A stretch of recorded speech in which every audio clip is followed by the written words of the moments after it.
Tapi udah overwhelmed banget gue sampai mau nangis. Jadi buat gue kemarin itu bentuk pembelajaran juga ya. Maksudnya pembelajaran kayak karena gue udah capek gitu. Selamat datang di Potskuy. Masih bersama saya Boris Bokir. Dan para sobat kuy, kita hari ini kedatangan seorang ahli masak-memasak. Tapi bukan memasak isu beliau, tapi memasak makanan. Ini dia Will Ghost. Aduh lucu lagi, thank you. William atau mungkin sebenarnya Will Ghost itu nama panggung ya? Atau Nama panggung. nama aslinya? William Gozali. Sangat kreatif sekali, rupanya singkatan guys. Iya. Itu apa dari rumah, dari lingkungan rumah, dari sekolahan atau? Gue yang buat aja langsung brandingannya bang. Oh gitu. Karena kan William itu terlalu banyak. Betul. Ya kan? Saya sekolah bukan tanpa maksud sekolah Katolik ya.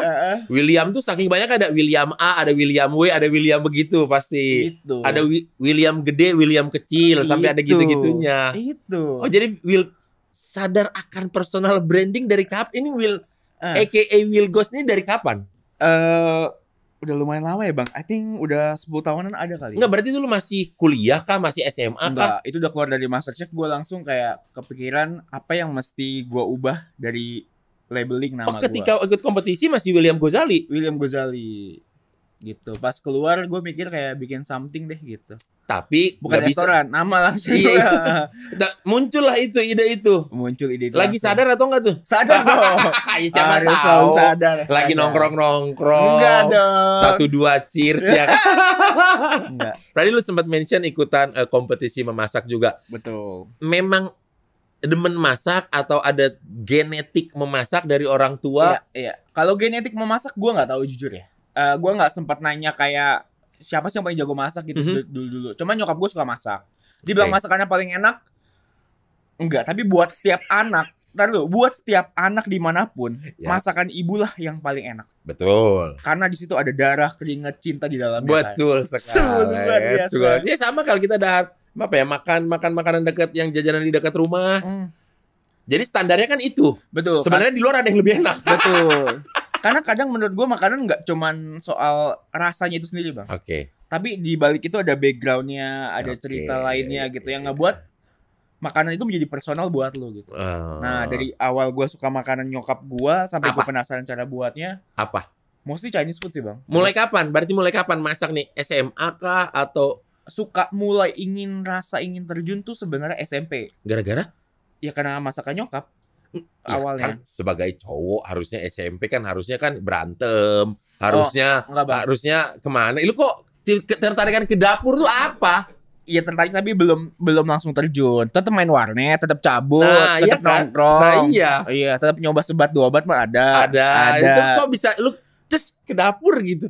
Iya itu endingnya gara-gara gue nggak tahu mau ngapain di hidup gue. Tapi gue sempat dulu masuk manajemen gitu, kuliah. Oke, pada akhirnya kuliah Manajemen itu yang akhirnya ngebuat gue decide, oke, gue kayaknya emang gak cocok sama pelajaran gitu. Gue lebih suka praktek orangnya gitu. Di situ lalu memilih memasak, menekuni memasak. Betul, gue drop out. Abis drop out, gue ngambil culinary school baru tuh. Wait. Kecepatan gue ya? Bukan. Nanti cepet udahan. Ada orang drop out karena kasus. Ada mendrop outkan diri. Ada tuh. Lalu yang mana nih? Gue yang mendrop outkan diri. Berarti dengan tidak datang ke kampus, tidak ikut UAS, UTS? Enggak, tapi gue bilang bokap nyokap dulu, Pak izin, aku mau ngambil kuliner. Alasannya dulu, aku cuti dulu deh kuliah. Oke. Nanti balik lagi. Oke. Tapi saya tidak pernah kembali. Karena kamu nggak di situ ya. Betul. Passionnya nggak di situ. Terus lu ngambil kuliah sekolah kulineri. Betul. Lokal. Oke. Ngambil yang lokal dulu. Berarti sebelum itu sudah banyak dong referensi mengenai si kulineri ini. Dari lo jatuh cinta SMP, ketertarikan SMP, SMA. Referensinya lebih kayak gara-gara nonton film. Terus, do you watching me? Do you watching me? Gak yang gitu. Gordon Ramsay, nonton Gordon Ramsay. Yang itu ada beberapa, tapi yang ngebuat gue terinspirasi itu lebih film manga bang. Ada film Jepang. Iya. Film Jepang. Tentang masak-memasak. Apa tuh judulnya? Bambino. Seru banget. Ada yang kartun, ada yang drama aslinya gitu. Dua-duanya gue sikat. Lu sikat. Dan Dari dia cerita sampai gue resapi semua cerita tuh, kehidupan kitchen life-nya tuh merasuki gue banget gitu. Gokil. Kayak gue pengen ada di dunia itu. Oke. Sampai gue kerja awal pun gue ngambilnya restoran pasta, biar gue jadi karakternya si Bambino ini. Si Bambino itu karena dia ada ekspertisnya di bidang pasta. Betul bang, Nah, itu. tuh buat orang tua jangan bunuh mimpi anakmu. Bus. Baca komik dimarahin. Ini ada loh terinspirasi. Ada. Yang positif ya. Positif untungnya. Iya, Kalau komik yang lain gimana itu? Ada. Nah, habis itu sekolah kuliner itu sampai beres, baru ikutan kompetisi masak. Culinary schoolnya itu sebenarnya lebih kayak les secara singkat bang, short course, Oke, 3 bulan short doang. course, oke. 3 bulan aja. Apa tuh ekspertisnya atau apa aja atau hanya kulit-kulitnya doang tapi semua atau lu udah Lumayan. Jadi gue udah sempat kedua nih. Tapi Hmm. nanti kita cerita lebih panjang ya. Gue sempat udah kedua, satu ke yang lokal namanya itu, sama satu lagi yang keluar namanya itu juga. Oke. Boleh sebut gak sih sebenarnya? Ya terserah lu, Oh, boleh-boleh oke. aja. Satu Sia Lily, satu namanya Liquor dan Blue yang lagi hangat sekarang. Oke. Nah, yang Sia Lily ini sebenarnya kurikulumnya bang diambil dari Liquor dan Blue. Karena yang punya sempat kuliah ke Liquor dan Oh, Blue. jadi dia istilahnya apa ya? Terinspirasi kurikulumnya. Inspired by lah gitu. Betul. Jadi kurikulumnya secara singkat mirip. Hanya Mirip. saja yang Liquor dan Blue lebih detail, lebih dalam. Karena dia yang bikin kan. Betul. Yang ini dibikin lebih singkat. Hari pertamanya sama, bikin minestrone. Apa? Minestrone, Italian soup gitu. Oke. Vegetable soup. Sama lah Sama. hari pertamanya yang gue paling ingat. Tapi ada beberapa titik yang mirip. Oh, mirip-mirip. Lu udah ngambil dua-duanya. Ngambil dua-duanya. Bokap nyokap fine-fine aja. Fine-fine aja. Karena dia lihat nih anak rajin banget, beda dengan ketika di jurusan dia dulu gitu. Betul. Tapi gue ngambil yang culinary school waktu ke Liquor dan Blue itu setelah Master Chef. Oh. Setelah justru. Lu Master Chef kan season 3. Season 3. Lu kan juara 1.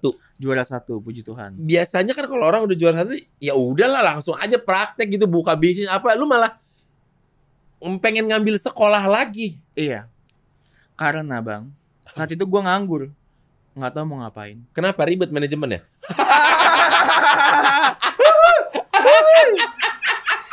Enggak, bukan itu. Oh, bukan. Bukan salah lagi. Enggak. Apalagi juara 1. Tapi kan untung udah season 3, sekarang udah season 11, berarti udah habisnya udah lepas dong kontrak. Udah. Udah. Jadi Oke. Manajemennya sebenarnya oke. Kok jadi bahas itu? Nggak bahas ke sana. Iya, itu sampai itu oke. Oke, itu kan oke. Tetapi karena waktu itu start syndrome-nya keluar tuh, Bang. Apa tuh? Apa tuh Indikator apa yang menyebabkan gue kayak lagi star syndrome nih gitu. Cuman start syndrome kan ngerasa tiba-tiba banyak yang foto. Oke. Foto mulu lu gue lihat. Iya. Cuman kan dari situ gue langsung sadar, oh ini start syndrome mulai keluar nih. Gue mesti turunin. Bagus. Kok bisa ada kesadaran itu tuh bagus loh, ada Karena kesadaran. memang gue tuh bukan tipe yang begitu, Bang. Gue nggak Oke. gitu terlena dengan kondisi gue saat itu. Oke, kaitannya dengan si job gak ada? Nah itu gue langsung mikir bukan job nggak ada, Bang. Ada, cuman gue kurang suka ternyata. Gue kurang suka ngambil job yang terlalu relate ke entertainment. Sedangkan tawaran dari manajemen itu semua yang ke arah sana. Ke arah entertainment semua. Betul. Gue tuh lebih mau yang di luar entertainment. Boleh ada. Gua Sekali ngerti. boleh lah. Untuk ngejaga fame-nya. Masak-masak di talk show boleh lah. Boleh. Masak-masak di acara gosip boleh lah. Boleh. Yang itu gue juga don't mind. Cuman kok kayak kebanyakan ke sana gitu. Too much. Too much. Sedangkan gue ngerasa some part of me masih diragukan oleh kalangan chef-chef yang memang real dapat label chef karena dari pengalaman dia kerja gitu kan. Iya. Dari off air lah, memang benar-benar mereka nggak pernah masuk TV, tapi semua orang tahu dan mengetahui dan mengakui ini chef. Ini Gitu. chef, betul. Jadi dalam diri gue kan kayak gue juga mesti buktiin nih. Oke. Jebolan Master Chef nggak cuman sekedar talent show doang. Talent search doang gitu ya. Betul. Gue mesti nunjukin skill gue bahwa gue bisa earn that respect from you guys. Nah, Gitu. Pengen Oke. kayak gitu, Bang. pengen kayak gitu tadinya. Makanya keluarlah dari situ. Kuliah lagi di Kuliah Liquor dan lagi. Blue. Tujuannya apa? Biar gue dapat fundamental lebih baik. Sorry, kalau sekolah kuliner gitu, ketika lulus ada yang maksudnya pakai IPK gitu gak 3,0 yang cum laude begitu yang lulus Oh. dengan sempurna atau apa gitu juga sih. Ada nilainya tapi bukan kita labelin IPK, Bang. Jadi memang nilainya itu kayak rapot itu lumayan, misalkan kayak skill apa lu dinilai misalkan dia pakai A B C D kalau nggak salah deh. Oke. Pokoknya pakai huruf deh. Pakai huruf. Bukan A itu angka. bagus banget. Benar. B bagus, C cukup, D kurang baik, gagal. Iya, kurang Gitu. lebih kayak gitu. Iya, ini sama lah berarti kayak kuliahan. Iya, betul. Gitu. Ada. Oh, ada itu jenisnya grade-nya. ada banyak tuh. Ada banyak. Ada Ada? masalah kebersihan. Detail banget, Bang. Ada kayak 15-20 poin. Termasuk memotong daging. Termasuk mengolah daging, mengolah ikan, cara lu teknik nge-stir fry, ngegoreng, ngegrill. Oke. Banyak deh, Bang. Banyak ya, Banyak ya. gue lupa indikasinya apa aja. Oke, tapi seenggaknya itu ada apa istilahnya ya? Ada mata kuliahnya, Ada grades-nya juga. ada grade-nya juga tuh. Iya. Ada juga jadi banyak. Ada. Tapi yang perlu kita ketahui oleh orang awam yang merasa paling kulineri, Iya. Saya dong rasa gue. chef dengan koki itu ada bedanya nggak sih? Chef dengan koki. Ya. Koki itu kan adalah bahasa Indonesia, chef bahasa Inggris. Oke. Heeh. Tapi sebenarnya ketika di dunia kuliner itu beda nggak sih orang disebut koki dengan orang disebut chef? Ya, jadi pada intinya dulu ya, chef itu biasanya gue juga ngerasa bahwa seseorang bisa disebut chef itu nggak cuman setelah dia lulus dari akademi manapun Iya. yang berhubungan dengan kuliner. Oke. Mau lokal, mau internasional gitu. Karena menurut gue, lu harus diakuinya tuh ketika lu udah punya sekian jam terbang di industri. Karena beda ketika lu masak hanya untuk single 1 sampai 2 porsi, 3 porsi. Beda dengan lu masak emang buat serve ke orang yang bayar gitu. Cara pembuatannya beda, pressure-nya beda. Karena terus misalkan ada orang manage- jago masak untuk masakan di rumah, Betul. ketika dia disuruh buka warung berantakan. Betul. Untuk restoran skalanya beda Oke. gitu. Jadi itu didapat dari pengalaman menurut gua kerja gitu. Sama kayak dokter. Lu lulus sebagai dokter, lu ngambil jurusan dokter, lulus kan lu belum jadi dokter sampai lu praktek. Ya. Dan secara society nggak mungkin nyebut lu dokter nih gitu. Dokter Lulusan muda. dokter iya. Dokter muda mungkin kayaknya deh. Setelah praktek, Iya. setelah beberapa tahun mungkin ngambil dokter umum dulu. Sama gitu. anak-anak hukum gitu, Ah, beres kuliah hukum masih ya sarjana hukum, belum disebut Betul. pengacara. Karena ketika mau jadi pengacara ada namanya PKPA, Pendidikan Khusus Profesi Advokat buat jadi pengacara. Nah, kurang lebih Begitu. I think chef juga sama, Bang. Oke. Tapi bedanya adalah caranya setiap jurusan beda-beda. Kayak tadi hukum beda, dokter beda, ya kan? Chef juga beda. Kalau gua ngerasa orang yang self claim diri dia chef setelah lulus kuliah, ya artinya dia belum matang aja sih. Dan salah nggak juga, Bang. Itu kan masalah semua POV ya, perspektif aja. Berarti kapan seseorang disebut chef, kapan seseorang disebut koki? Gua rasa ketika dia udah bisa memanage satu restoran dengan sangat baik untuk jangka waktu yang cukup lama, itulah akhirnya disebut tingkatan yang namanya CDC, Chef de Cuisine. Oke. Paling atas. Paling atas. Berarti dia membawahi semua Betul. produk makanan, minuman yang keluar dari dapur restoran itu. Mostly kalau zaman sekarang udah dipecah, Bang. Jadi kalau produk makanan chef, kalau yang minuman nanti ada lagi. Oke, ya udah berkurang. Tapi kalau koki, Oke, biasa di bawah-bawahnya. Jadi levelnya kan ada CDC, Chef de Cuisine. oke. Habis itu ada Head Chef. Itu yang di situ yang di sini ada ini ya, ada sendok sama garpu ya. Iya. Yang Ya, dia- coba. Cuman nyoba doang gitu kan. Ya. Gitu. Iya. Iya. Kurang CDC lebih terus di bawahnya CDC, terus di bawahnya ada Head Chef. Head Chef ada Sous Chef ada CDP. Chef de party misalkan dalam sebuah restoran yang besar nih, Bang. Ada satu khusus section untuk pasta. Kepala yang pasta itu CDP, Chef de party. Partinya pasta. kepala departemen aja lah. Betul, kepala gitu. departemen. Oh. Abis di bawah CDP baru ada Demi. Demi itu yang tukang masaknya semua. Oh, oke, Gitu. oke, Di I see, I bawah see. di bawah Demi Chef ada namanya cook line. Komi 1, Komi 2, Komi 3. Berarti ada presiden, ada Menko, ada menteri, Iya. ada staff-staffnya gitulah. Betul. Kurang lebih begitu ya. Kurang lebih begitu. Begitu. Nah, kalau di dapur sendiri kan selama ini kan melihat Gordon Ramsay lah. Ini orang kok segitunya sih? Kalau kita lihat secara tayangan gitu. Terus Heboh. lihat ada film apa kemarin ya? Kuliner apa judulnya apa ya? Yang dia masak buat orang-orang kaya tuh di Netflix apa ya? Kuliner apa? Yang Thailand bukan ya? Iya, Thailand itu.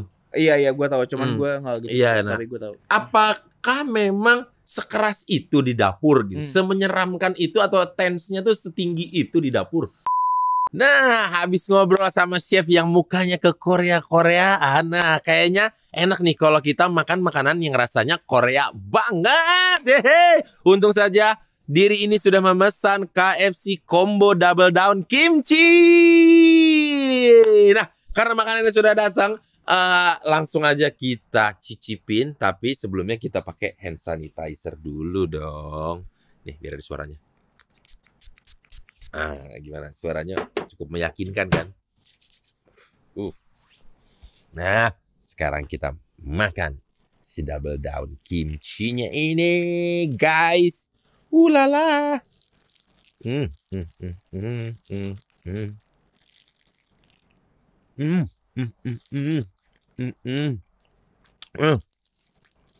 Daebak. Lihat nih. Para sobatku, burger zaman sekarang itu harus kreatif banget lihat nih. Lapisan atas dan lapisan bawahnya ini udah nggak pakai roti tapi pakai double chicken KFC. Udah gitu, perpaduan ayamnya bertemu dengan lezatnya kimchi ini. Di tengah-tengahnya, membuat menu ini benar-benar nyatu gitu. Rasanya benar-benar Korea banget. Oh iya, sekarang kita cobain si Jeju Summer Float-nya. Tuh, lihat. Ini adalah Jeju Summer Float-nya. Kita kocek-kocek dulu. Wow.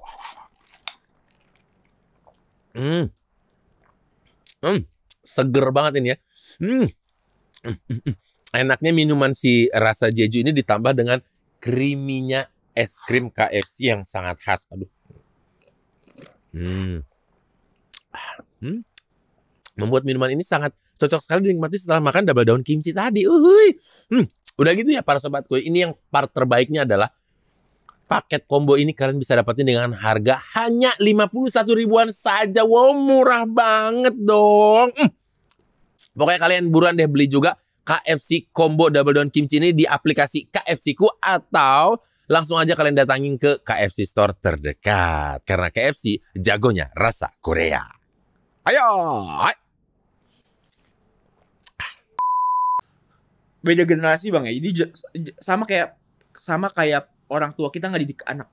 Zaman dulu kan keras banget. Salah dikit sahabat, salah dikit omelin. Iya. Iya kan? Verbal abuse pokoknya. Tapi kita nganggapnya biasa kan? Ya, oke. Karena menurut kita yang ngebuat kita sampai di titik ini adalah ajaran orang tua. Betul. Tapi di zaman itu memang metodenya seperti itu. Betul. Sama kayak kitchen juga. Kitchen life zaman dulu. Banting pintu, banting pen, teriakin kata-kata kasar, kotor.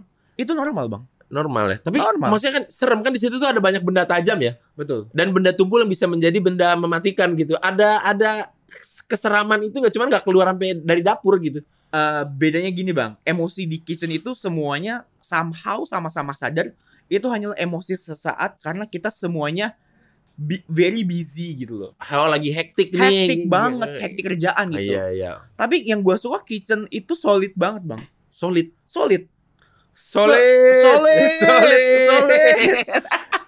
Jadi mau lu berantem kayak apapun, mau lu ribut-ribut kata-kataan gitu loh. Tapi endingnya pas balik kita selalu bareng, nyebat bareng, ngobrol, ketawain hal-hal yang tadi gitu. Jadi bahan ketawaan doang gitu. Tapi kalau lagi hektik gitu nggak ada yang saling ketawa-ketawaan, nggak ada ya? Jarang ya?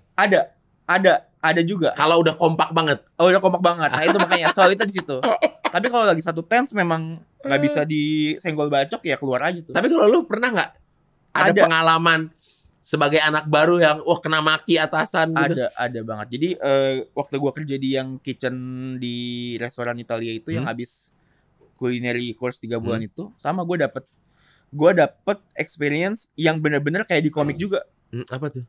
Jadi di komiknya itu kayak dia ngerasa so jago hari pertama langsung dibantai abis. Berasa cangkir penuh ya. Betul. Gua juara 1 ya kan. Kalau itu kan gue belum master chef tapi. Belum. Tapi abis culinary school kan. Abis culinary school. Si paling culinary school. Iya, si paling ya. Berasa cangkir penuh tadi ya. Cangkir penuh juga. Oke, mau show off nih. Betul. Gua ngerti nih. Betul. Hari pertama keluar doket restoran langsung 5 doket. Satu doket itu 4-5 orderan. Dan setiap table harus keluar at the same time semua makanan. Itu mannernya restoran yang middle up lah gitu.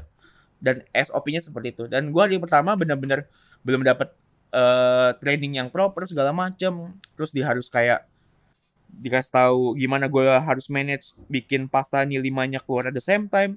Dan gue hari pertama sampai seminggu ke depan cuman boil pasta doang, belum nyentuh saus loh. Tapi udah overwhelmed banget gue sampai mau nangis.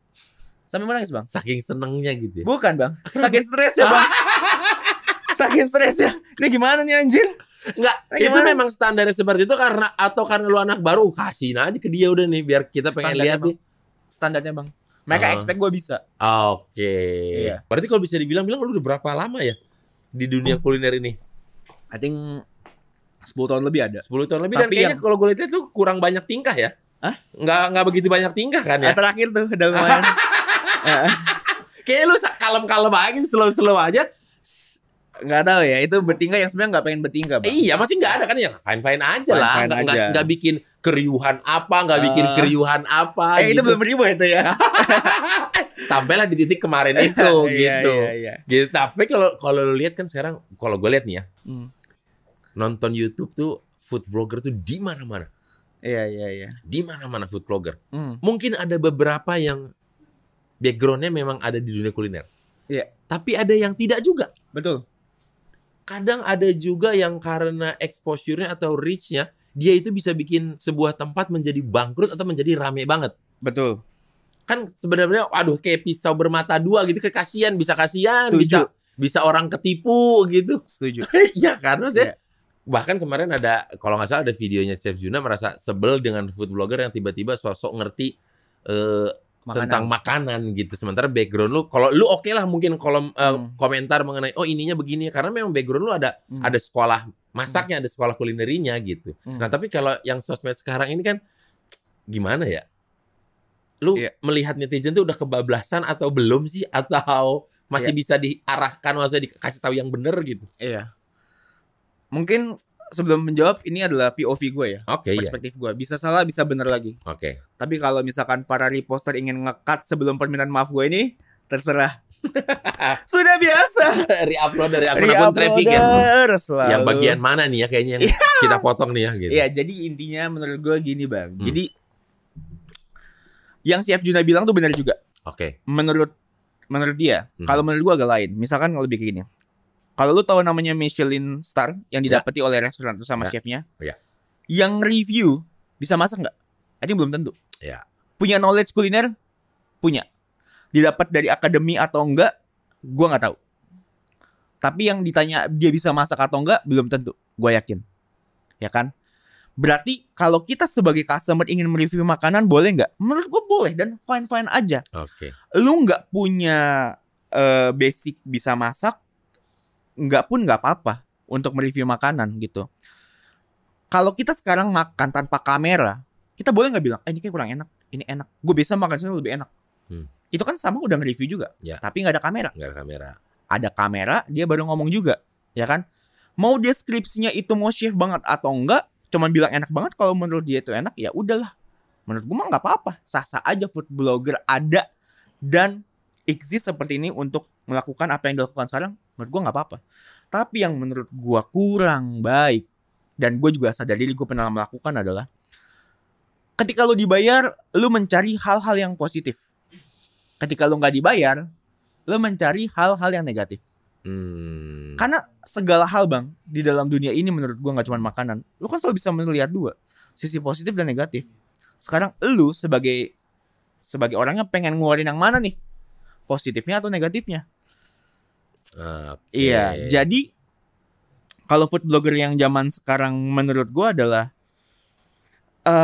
kalau memang ada makanan yang gak enak banget sampai lo harus sebenci itu, mendingan gak usah ditayangin. Setuju. Iya. Karena lo bisa utarakan input dan saran lo itu secara private. Menurut gue sebenarnya tanpa harus dikontenin. Betul. Karena kan bagaimanapun itu usaha orang juga, kesian juga ya. Kalau lu peduli memang sama nih tempat karena makanan yang gak enak dan lu pengen dia improve, kenapa harus diviralin? Kenapa nggak lewat belakang aja? Abis itu pas sudah better baru lu datang. Mungkin lu boleh ngomong sedikit. Sebenarnya gue pernah datang awal kesini cuman kurang enak. Terus gue ngomong, sama dia. Dibenerin Ternyata. sekarang. Jadi ada progresnya Betul. gitu. Dapat ceritanya nggak bener, gue dapat ceritanya juga. Cuman kan dia nggak sabaran mungkin kayak nggak usah lah, hantem aja udah langsung. Nggak enak nih, tai aja langsung. Bisa juga. Ada juga. Ada Tipe-tipe juga. orang yang seperti itu ada juga. Iya. Jadi ya baliklah terserah orangnya juga gitu. Oh, Jadi gitu ya. at this point gue ngerasa setiap siapapun yang mau jadi food vlogger dan gimana cara dia nge-review udah nggak ada salah, nggak ada benar sih bang. Nggak ada salah, nggak ada benar ya. Sah-sah aja gitu ya. Sah-sah aja, semua tergantung hati nurani dan perspektif lo aja. Cuman agak berpikir panjang atau enggak aja gitu ya. Betul. Untuk kedepannya ada tentang si tempat konsekuensinya. ini. Ya. Ada konsekuensinya aja sih pasti. Oke. Ya banyak juga Iya. kan kadang-kadang Ada yang sugar coating tuh biasa, yang makanya biasa aja, tapi kayak anjing enak banget nih, gila. melebih-lebihkan gitu ya. Melebih-lebihkan. Ntar orang pas datang ternyata menurut dia biasa aja. Tapi itu kan ada dua juga. Balik ke selera berarti kan. Iya. Kalau Again, nggak usah abu-abu. jauh-jauh lah, lihat kalau kalian ada aplikasi si hijau tuh ya, GoFood tuh lah istilah kita sebut GoFood. Lihat aja kolom komentar reviewnya deh, kalau mau lihat ada yang keasinan kurang ini, wah gue bilang ini nggak bisa dong gitu. Masa restoran nyamain dengan selera lu? Betul. Gitu. Betul. Iya, kayak ini ada aja kolom komentar orang-orang kalau suka seru gitu ngeliatin kolom-kolom review-review itu di GoFood gitu. Ada aja orang komen begini. Iya. Ini bridging yang bagus nih. Mau masuk kemana nih? Enggak. Oh, enggak ada ya? Enggak masuk kemana-mana. Nah, tapi kalau kan orang banyak yang mengenal Will Goss juga sebagai seorang chef yang lahir juga dari ajang talent search juga Master Chef Indonesia season 3. Setelah kondisi yang rame-rame kemarin ini tetap lu tetap akan mengedukasi mereka kah lewat performa, atau lu udah sampai di titik lelah deh gitu? Buat gue kemarin sebenarnya itu udah lumayan pattern dalam artian udah pernah terjadi di season sebelumnya gitu. Dalam artian misalkan kayak fans baru yang bermunculan dengan talent baru yang bermunculan, fanatik dong. Iya. Fanatik. Jadi ada satu yang menyerang talent ini, bukan menyerang, maksudnya memberikan POV dia, dan si fans yang nggak senang ya udah, yang memberikan POV tersebut atau yang against dengan pemikiran mereka ya dihajar aja gitu kan. Ya sesimpel lu suka ya lu bela pasti. Ya sesimpel begitu. itulah. Betul. Jadi buat gue kemarin itu bentuk pembelajaran juga ya. Maksudnya pembelajaran kayak nextnya gue nggak mau komentar apapun lagi gitu. Malah di elunya ada dapat hikmah seperti itu. Iya, karena gue udah capek gitu. Capek untuk berkomentar sesuatu yang tujuan gue kan untuk menjelaskan kayak kenapa kemarin mereka pada wonder kenapa yang menang again and again keturunan Chinese, ya kan? Ya gue ngasih POV gue, tapi banyak orang atau oknum yang ngepotong-potong, yang ngebuat itu jadi semakin panas. Nah, Iya. kenapa mereka memotong-motong itu? Karena mereka adalah akun traffic. Memang hanya memposting yang lagi hype-hype aja. Biar trafficnya bagus. Kenapa kalau traffic mereka bagus, nanti dapat brand. Kenapa dapat brand? Karena dibilang trafficnya bagus. Tapi dari situ gue belajar loh. Belajar apa? Maksudnya dalam 10 tahun gue membuat konten, gue percaya namanya gimmick dan punchline di awal itu ngehook untuk kita untuk tetap stay nonton di awal. Ya. Kayak kalau berita berarti headline-nya dibuat yang kayak Clickbait lah. clickbait banget gitu. Dari situ gue ngerasa, oh konten yang seperti ini pun bisa dia buat seperti itu gitu. Jadi buat gue justru itu kayak, oh berarti gue kedepannya bisa main begini-begini juga nih. Ya bisa juga. Karena sekarang tuh orang tuh udah bener-bener gimana ya? Apalagi dalam dunia komedi ya. Orang tuh 2 detik tuh udah harus lucu. Anjing ribet. Kalau nggak di scroll. Anjing. Kalau ya nonton TikTok kayak Gue ini 5 detik belum ada lucunya. Skip udah pasti. Iya. Pokoknya di 2 detik pertama tuh udah harus langsung jatuh cinta gitu. betul Udah langsung capek. kayak podcast begini. Iya. Ntar yang mana dipotong, Iya. dipotong. Udah itu. Nah, baru orang suka. Baru nyari-nyari tuh. Betul. Ini endingnya mana sih? Iya, Ini endingnya iya. kemana sih? Gitu. Jadi Semoga potongannya nggak blunder yang ini ya. nah, terus kan juga kalau dalam dunia chef ya, itu bukan stereotip atau labeling, atau banyaknya atau kan cowok ya. Sementara di kita di Indonesia ini kan dapur tuh identik dengan wanita, dengan ibu gitu ya. Iya. Sebenarnya banyak juga gak sih chef cewek? Atau mungkin koki cewek kali? Banyak sih. Si Chef Renata cewek kan. Iya. Iya. Kalau itu mah cewek satu doang, tapi kan dari dulu pun yang muncul gitu. Dari dulu sebenarnya banyak. Kalau kita ngomongin profesional, chef cewek itu banyak. Hanya saja ditempatkan di departemen yang mungkin lebih tidak membutuhkan tenaga besar. Oke. Misalkan kayak lebih pastry, Pastry, roti. Kalaupun hot kitchen, itulah tadi yang gue bilang kitchen tuh solid. Yang cowok nggak mungkin ngebiarin cewek ngangkat pot terlalu berat, pasti dibantu. Nah. Tapi bukan berarti cewek lemah, di kitchen gila, kuat-kuat banget, sadis-sadis banget. Mentalnya, speednya, ya kan. Terus bisa kerja di under pressure gitu. Kalau Chef Renata tuh apa dia? Dia Expertise-nya. dia juga hot Hot kitchen. Wow, Wow. hot kitchen dia. Strong juga berarti ya. Buset, bukan strong lagi dia. Strong banget dia. Iya, masih hot Punya cewek. luka, setahu gue dia punya luka bakar waktu itu. Oke. Tapi itu tidak memberhentikan dia untuk nggak bikin jadi trauma atau kapok gitu ya. Betul. Kalau lu sendiri idola chef di Indonesia itu siapa? Indonesia ataupun di luar negeri lah. Gue kalau Indonesia, I think ya mantan juri gue semua, gue bisa bilang mentor gue sih yang ngebentuk gue juga. Chef Arnold, Chef Degan, Chef Marinka gitu kan. Chef Marinka, iya juga deh. Sebelum Renata. Betul. Kalau yang di luar Juna gue enggak ya? Juna nggak disebutin enggak ya? Nggak usah mulai bisa deh. Loh, pilihan orang kok. Iya. Nggak semua orang harus memilih beliau. Betul. Beliau pun sadar itu, nggak akan semua orang suka sama saya. Betul. Gitu. Karena Chef Juna waktu itu nggak di season gua. Jadi nggak ada bertemu dengan langsung gitu lah. Betul. Jadi gua nggak ngerasa dapat mentoring dari dia. Oke. But as a person dia very cool sih. Maksudnya ketemu juga dia chill banget, nggak yang kayak so senior kayak lu kan cuman lulusan doang, gue jurinya anjing gitu. Nggak ada Nggak begitu. gitu. Nah, yang begini-begini nih yang minta dipotong nih. Aduh, jangan dong kalau itu. Padahal dia hanya memberikan contoh gitu. Contoh. Nah, di depannya contohnya dibuang nih. Heeh. Nah, Chef Juno kan begini anjing lu. Rame lagi. Kalau chef luar, Chef luar gue lebih kayak David Chang. Kalau tahu David Chang tuh kayak yang ngebawa, dia awal ngebuat kayak satu ramen shop doang, panjang doang, kayak cuma 10 orang doang, namanya Momofuku Bar. Ya, dia ngebuat kayak something yang dipandang ordinary menjadi sesuatu yang lebih valuable gitu.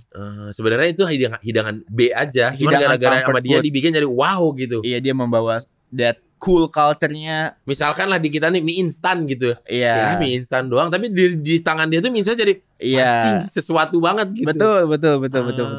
Gitu. Dia di negara mana David Chang? US. Anthony Bourdain juga. Itu Kalau Anthony Bourdain yang nge-inspire gue adalah kayak rock and roll life di kitchen gitu loh. Rock and roll life di kitchen. Emang Iya. harus, maksudnya disebut rock and roll tuh kenapa? Iya, karena kurang Melanggar semua kode etik. Enggak. Habitnya kurang lebih kayak anak rock and roll gitu yang agak rebel tapi tetap Ya berarti kan sebenarnya ada kode etik yang bagaimana. Cuman daripada hantem. ini dapur gue, suka-suka gue gitu. Iya, Apa contohnya? Aduh, jangan dah kalau ini nggak usah disebut. Kenapa? Lah bukan semua orang tahu gitu. Enggak ya? Iya, cuman takutnya terlalu gimana gitu. Misalkan salah satunya ya. Yang paling bisa tayang aja. Ya. Yang paling bisa tayang deh. Iya. Misalkan kayak lebih ada violence kayak simply kayak just ya kayak pukul-pukulan atau sesama menghina gitu loh. Secara ini ya, menghina yang misalkan kayak kalau sekarang kan apa-apa fisik nggak boleh dihina. Misalnya kan kayak zaman dulu. Iya, ngerti. Kan? Gendut, cepet lo sini gitu. Yang gitu-gitu salah satu itu yang paling basicnya. Iya. Cuma yang paling parah. Tapi ya, di antara mereka pun fine-fine aja. Iya, mereka saat itu ya fine-fine aja, keren-keren aja. Gitu. Kolesterol cepet sini gitu ya. Anjing nama julukan kolesterol anjing. Si kolesterol. Nah, kayak misalkan kemarin ya, kan pernah jalan-jalan ke Thailand lah, kalau yang paling dekat lah. Terus banyak banget tuh kan daftar list restoran Michelin tapi yang kaki 5 gitu.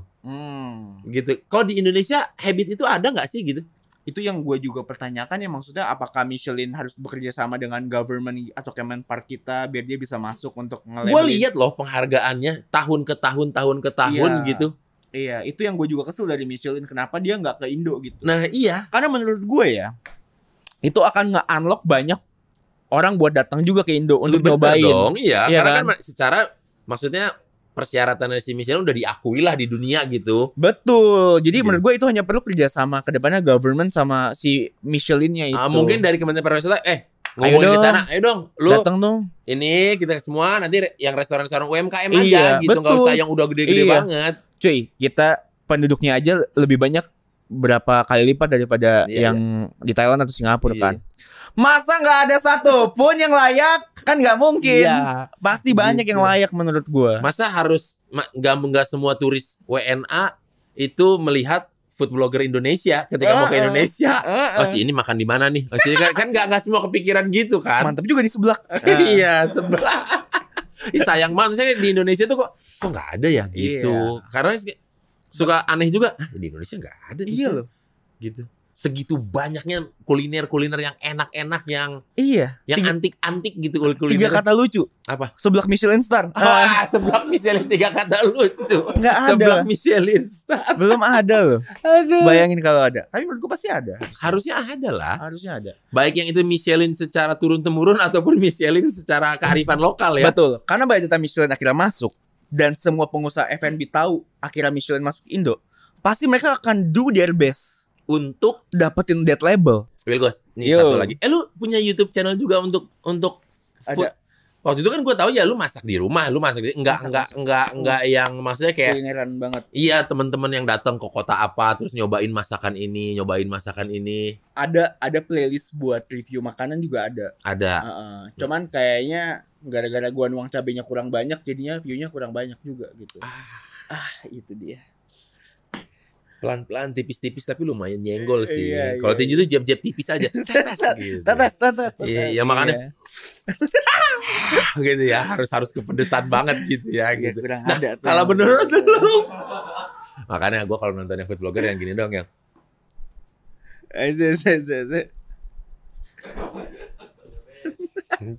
Mantap. gue lihat dia doang udahlah. Gue lihat si Panda itu doang yang gue semangat kalau lihat dia makan. Menurut lu, Wilgos, lu kan berkonten juga nih ya. Iya. Apa plus minusnya berkonten kuliner di Indonesia? Yang pertama gua rasa minusnya jarang sih, Bang ya. Minusnya jarang. Minusnya jarang. Karena Apa minusnya? Pertama, izin gampang. oke. Berapa banyak food vlogger datang izin dulu? Nggak ada. Langsung aja sih cut shoot. Dan mereka juga welcome. Ya, seneng kan merasa Senang. terbantukan. Betul. Yang kedua, makanan di negara kita affordable semua. Enak, murah lagi. Iya. Menurut gue yang kurang adalah cuman satu kayaknya. Harus ada inspeksi dari government buat kayak ngecek standar kebersihannya. Karena bagaimanapun di negara Asia Tenggara, kalau lihat-lihat street foodnya banyak yang lebih rapi dari kita ya. Bisa loh street food tapi dibikin rapih gitu. Betul, tapi zaman sekarang sudah semakin rapi. Kalau lu ke beberapa pasar yang malam gitu, gue sampai kaget banget waktu Iya, datang. iya. Misalkan Ini pasti Pasar- daerah pasar Tangerang. Pasmod, Iya. BSD. Iya kan? Menurut gue udah solid sih. Udah oke ya. Udah solid. Udah mulai tertata rapi. Bagus. Bagus. Bahkan cara mereka jual produk-produknya juga cukup kreatif gitu. Masa inspirasi dari luar tapi mereka tweak dengan lebih lokal gitu. Nah, tapi kalau menurut lu, ini balik ke kuliner, ini mungkin pertanyaan terakhir. Selama ini kan paling pemerintah tuh sangat concern terhadap asap rokok, terhadap rokok. Sementara dari makanan tuh kan banyak juga sumber-sumber penyakit yang maksudnya bisa menyebabkan diabetes, kolesterol gitu. Betul. Tapi pemerintah kayaknya warning mengenai makanan tuh atau ambang batas gula, ambang batas apa dalam makanan tuh kayaknya nggak usah lah ini mah gitu. Lu perlu nggak menurut lu pemerintah mengingatkan tentang itu kayak ini kalau mau produksi makanan batas ambang gulanya sekian gitu. Atau mulai diingatkan, dikurangin konsumsi yang manis yang gula-gula gitu misalkan. Karena berkaitan nanti ketika si orang-orang ini sakitnya ya diabetes pakai BPJS kan harusnya lu ini sumber penyakitnya ini. Cocok lo jadi menteri emang lu. Enggak. Kenapa tiba-tiba jadi menteri? Pemikiran lu jauh. Enggak. Bagus. Kalau lu gimana? Lu sebagai food blogger sendiri kan? Iya. Kalau gua ngerasa itu sesuatu yang kita juga nggak bisa kontrol, Bang. Maksudnya gini. Susah ya? Susahnya ada gini. Ada beberapa resep yang emang butuh gula cukup tinggi untuk menjadikan tekstur tertentu dan rasa tertentu. Oke. Jadi instead of kita memberikan regulasi kepada restoran pemakaian permenuhannya gulanya bisa segini, kenapa nggak dari pihak yang emang punya wewenang di soal kesehatan lebih mengedukasi lagi? Oke, takaran gula yang Per dikonsumsi oleh orang tuh maksimal sehari segini biar sehat. Betul, batasan-batasan harian konsumsi gula. Lebih di gitu. warning tentang itu terus Itu gitu ya. sosialis terus yang itu, bukan yang ono. Apa yang Ono nggak tahu? Yang Ono nggak tahu ya. Iya, itu. Pilkos, thank you, Brat. Sehat selalu ya. Sama-sama, Bang. Oke, dan juga untuk para sobat Kuy, kalian jangan lupa untuk menonton Pods Kuy bersama saya Boris Bokir di Kuy Entertainment setiap hari Senin jam 6 sore. Kalian juga bisa komen untuk bintang tamu selanjutnya siapa kira-kira ya kan. Oke, sampai jumpa lagi di episode yang akan datang. Bye-bye.